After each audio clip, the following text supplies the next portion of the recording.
اعوذ باللہ من الشیطان الرجیم بسم اللہ الرحمن الرحیم وَإِذْ نَجَّيْنَاكُمْ مِنْ آلِ فِرْعَوْنَ يَسُومُونَكُمْ سُوءَ الْعَذَابِ يُذَبِّحُونَ أَبْنَاءَكُمْ وَيَسْتَحْيُونَ نِسَاءَكُمْ وَفِي ذَلِكُمْ بَلَاءٌ مِّن رَّبِّكُمْ عَظِيمٌ وَإِذْ فَرَقْنَا بِكُمُ الْبَحْرَ فَأَنجَيْنَاكُمْ وَأَغْرَقْنَا آلَ فِرْعَوْنَ وَأَنتُمْ تَنظُرُونَ وَإِذْ اور جب نجیناکم ہم نے تمہیں رہائی دی، نجات دی، من سے، آل فرعون فرعونیوں سے، یسومونکم وہ تمہیں دکھ تکلیف دیتے تھے، سوء برا، العذاب عذاب، یذبحون وہ ذبح کرتے تھے، ابناءکم تمہارے بیٹے، ویستحیون اور زندہ چھوڑ دیتے تھے، نساءکم تمہاری عورتیں، وفی اور میں، ذالکم اس میں، بلاء آزمائش، من ربکم من سے،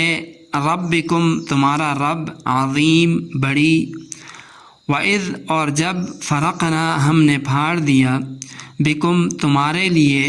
البحر سمندر، فَأَنْجَيْنَاكُمْ پھر تمہیں بچا لیا، وَأَغْرَقْنَا اور ہم نے ڈبو دیا، غرق کر دیا، آل فرعون آل فرعون کو، وَأَنْتُمْ اور تم تنظرون دیکھ رہے تھے۔ وَإِذْ نَجَّيْنَاكُمْ مِنْ آلِ فِرْعَوْنَ اور اس وقت کو یاد کرو جب ہم نے تم کو نجات دی فرعونیوں سے، یسومونکم سوء العذاب وہ چکاتے تھے تم کو بہت بری سزا، یذبحون ابناءکم وہ ذبح کرتے تھے تمہارے بیٹوں کو، ویستحیون نساءکم اور زندہ چھوڑتے تھے تمہاری عورتوں کو، وفی ذالکم بلاء من ربکم عظیم اور اس بات میں آزمائش تھی تمہارے رب کی طرف سے بہت بڑی، وَإِذْ فَرَقْنَا اور اس بات کو بھی یاد کرو جب ہم نے تمہارے لیے، فرقنا بکم البحر تمہارے لیے دریا کو سمندر کو پھاڑ دیا تھا، فَأَنْجَيْنَاكُمْ اور ہم نے تمہیں نجات دی، وَأَغْرَقْنَا آلَ فِرْعَوْنَ اور آل فرعون کو غرق کر دیا، وَأَنْتُمْ تَنظُرُونَ اور تم دیکھ رہے تھے۔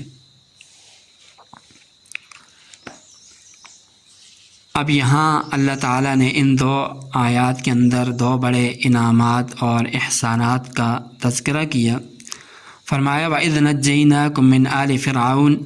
اور یاد کرو اس وقت کو کہ جب ہم نے تمہیں آل فرعون سے نجات دی۔ فرعون نے بنی اسرائیل پر ظلم و ستم کے پہاڑ توڑ رکھے تھے، اور وہ تمہارے ساتھ کیا سلوک کرتے تھے؟ فرمایا یسومونکم سوء العذاب وہ تمہیں ذلت ناک بہت بری سزا دیتے تھے، یذبحون ابناءکم تمہارے بچوں کو ذبح کرتے تھے، ویستحیون نساءکم اور تمہاری عورتوں کو زندہ رہنے دیتے تھے۔ مردوں کے قتل اور عورتوں کے زندہ رکھنے کا عمل بنی اسرائیل کے ساتھ دو دفعہ پیش آیا۔ پہلی دفعہ یہ ظلم حضرت موسیٰ علیہ السلام کی پیدائش سے پہلے ڈھایا گیا، جب نجومیوں نے پیشن گوئی کی کہ بنی اسرائیل میں ایک بچہ ایسا پیدا ہونے والا ہے جو فرعون کی سلطنت کے زوال کا باعث بنے گا۔ اس وقت فرعون مصر نے حکم دیا کہ بنی اسرائیل میں جو بھی بچہ پیدا ہو اسے ذبح کر دیا جائے اور اسے زندہ نہ چھوڑا جائے۔ مگر جب موسیٰ علیہ السلام پیدا ہوئے تو اللہ تعالیٰ نے فرعون ہی کے گھر میں ان کی پرورش کی، اور وہ سارے واقعات پیش آئے جو سورہ قصص کے اندر تفصیل کے ساتھ مذکور ہیں۔ بنی اسرائیل کے بچوں کے قتل کا دوسری دفعہ حکم فرعون نے اس زمانے میں دیا جب حضرت موسیٰ علیہ السلام نبی بن کر آئے اور تبلیغ کا کام شروع کیا۔ اس وقت فرعون کو دوبارہ یہ خطرہ لاحق ہوا کہ بنی اسرائیل کی تعداد دن بدن بڑھتی جا رہی ہے، اسے کسی طرح کم کرنا چاہیے۔ چنانچہ اس نے حکم دیا کہ کہ بنی اسرائیل میں جو بچہ پیدا ہو اسے پیدا ہوتے ہی قتل کر دیا جائے، اور اگر لڑکی پیدا ہو تو اسے زندہ چھوڑ دیا جائے، لڑکیاں ہماری خدمت گزاری کے کام آ سکیں گی۔ تو اسی کے متعلق فرمایا وفی ذالکم بلاء من ربکم عظیم، کہ اس میں تمہارے رب کی طرف سے بہت بڑا امتحان تھا۔ بنی اسرائیل کے لیے واقعی یہ بہت بڑی آزمائش تھی کہ اپنے سامنے بچوں کو ذبح کرا کر وہ کس طرح اس امتحان میں کامیاب ہوتے ہیں۔ چنانچہ جب بنی اسرائیل اس امتحان میں کامیاب ہوئے، ہمت اور حوصلہ نہیں چھوڑا، تو اللہ تعالیٰ نے انہیں اس ظلم سے نجات دی۔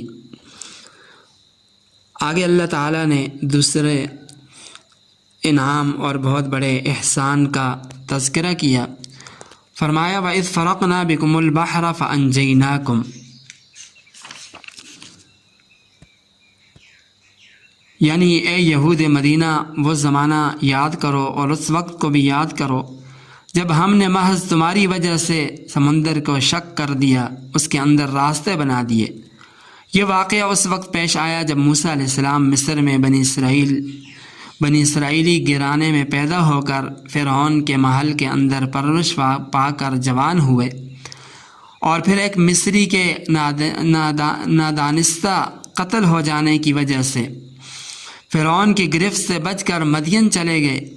اور وہاں سے کافی عرصے کے بعد پھر اللہ تعالیٰ کے پیغمبر بن کر مصر میں آئے، اور مدتوں فرعون کو سمجھاتے رہے، ایمان توحید کی دعوت دیتے رہے۔ جب کسی طرح فرعون نہ مانا تو موسیٰ علیہ السلام کو اللہ تعالیٰ کی طرف سے حکم ہوا کہ بنی اسرائیل کو خفیہ طور پر مصر سے لے کر راتوں رات چلے جاؤ۔ اب یہاں سے موسیٰ علیہ السلام بنی اسرائیل کو لے کر نکلے تو راستے میں بحیرہ قلزم پڑتا ہے، وہاں پہنچے تو پھر بنی اسرائیل کو خطرہ ہوا کہ پیچھے فرعون کا لشکر ہے اور آگے سمندر ہے۔ تو اس وقت اللہ تعالیٰ نے سمندر کے اندر خشک راستے ظاہر کر دیے، جن پر گزر کر بنی اسرائیل تو سمندر پار ہو گئے، اور جب فرعون تعاقب کی غرض سے انہی راستوں پر سے گزرنے کے لیے سمندر کے اندر گھسا تو اس وقت سمندر کا جو پانی تھا وہ اپنے سابق حالت پر ہو گیا، اور فرعون اپنے لاؤ لشکر کے ساتھ سب کے سب وہاں اس سمندر کے اندر پانی کے اندر ڈوب کر غرق ہو گئے۔ اس طرح وہ تباہ و برباد ہوئے۔ تو اسی کے متعلق فرمایا وَإِذْ فَرَقْنَا بِكُمُ الْبَحْرَ فَأَنْجَيْنَاكُمْ، کہ اس واقعے کو بھی یاد کرو کہ جب ہم نے تمہارے لیے دریا کو پھاڑ دیا اور تم کو نجات دی۔ وَأَغْرَقْنَا آلَ فِرْعَوْنَ، اور ہم نے تمام فرعونیوں کو غرق کر دیا۔ وَأَنْتُمْ تَنْظُرُونَ، اور یہ سب کچھ تم اپنی آنکھوں کے سامنے دیکھ رہے تھے۔ ان احسانات کو یاد دلانے کا مقصد یہ تھا کہ اب بھی اے یہود مدینہ اپنی برائیوں سے باز آ جاؤ، اور اس دن سے ڈر جاؤ جس دن نہ کوئی سفارش کام آئے گی اور نہ کسی سے کوئی فدیہ قبول کیا جائے گا، اور جو کچھ میں نے تمہارے اوپر نازل کیا یعنی قرآن مقدس، اس پر ایمان لے آؤ۔ اللہ تعالی ہم سب کو قرآن کریم کے احکامات پر عمل پیرا ہونے کی توفیق عطا فرمائے۔ وآخر دعوانا ان الحمد للہ رب العالمین۔